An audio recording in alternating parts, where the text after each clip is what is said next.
Ya, pemirsa, kita beralih ke informasi lainnya. Kebiasaan anak menggunakan gawai dalam kehidupan sehari-hari memiliki dampak negatif. Namun hal yang sering tidak disadari, dampak negatif ini terjadi justru akibat kelalaian orang tua. Lalu apa aja sih pemirsa dampak gawai terhadap anak-anak Anda? Berikut liputannya. Gara-gara pandemi, hampir semua kegiatan anak-anak ini harus berubah. Dimulai dari belajar, bermain, sampai berinteraksi dengan teman sebayanya.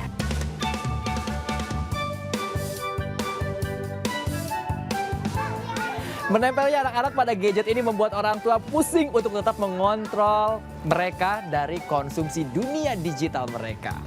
Tapi apa benar seburuk itukah dampak gadget? Yang pertama, radiasi yang dipancarkan oleh smartphone atau yang disebut radio frequency electromagnetic radiation bisa menjadi penyebab penyakit kanker atau tumor. Meski hal tersebut belum ada penelitiannya ya, karena efek radiasi butuh waktu bertahun-tahun hingga timbul efeknya. Yang kedua, gangguan penglihatan. Menatap layar terlalu lama dapat menimbulkan masalah yang disebut CVS atau Computer Vision Syndrome. Kondisi ini meliputi beberapa hal, termasuk mata kering dan mata lelah. Kemudian ada kurang fokus.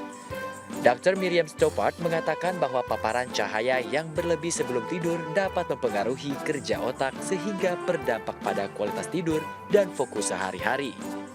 Tapi apa benar ya penggunaan gadget kepada anak-anak ini selalu dicap dengan hal negatif? Daripada tebak-tebak, langsung aja yuk kita tanya ahlinya.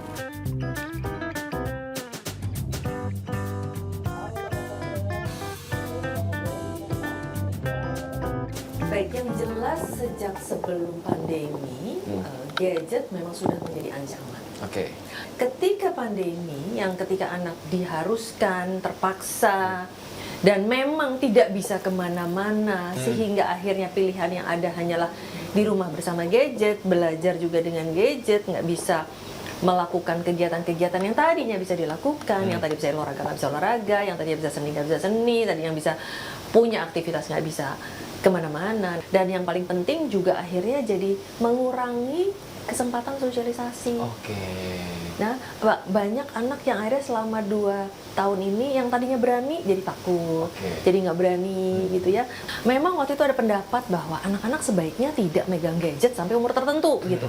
Ada nggak sih tipsnya agar bisa tetap dikontrol nih? Nah, yang jelas tentu orang tua harus bisa memilih ya, artinya memang apalagi kalau anaknya tukang lari-lari, mungkin tidak bisa dikasih tahu dan supaya bisa agak diam sedikit, kadang-kadang memang orang tua suka nyogok nih gitu ya. Ya udah boleh main sebentar gitu. Tapi kembali lagi tentu harus diperhatikan tadi sisi jumlah, durasi, waktu, konten jangan lupa ya, karena juga jangan sampai apalagi kalau anak-anak pakainya dari handphone orang tuanya.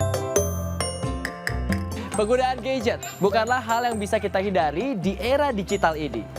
Penggunaan gadget bisa menjadi ancaman dari berbagai sektor termasuk dunia anak-anak apabila tidak terkendali penggunaannya. Namun yang paling penting adalah perlindungan yang jelas untuk melindungi anak-anak Indonesia di dunia digital. Saya Bayu Pradana, sampai jumpa.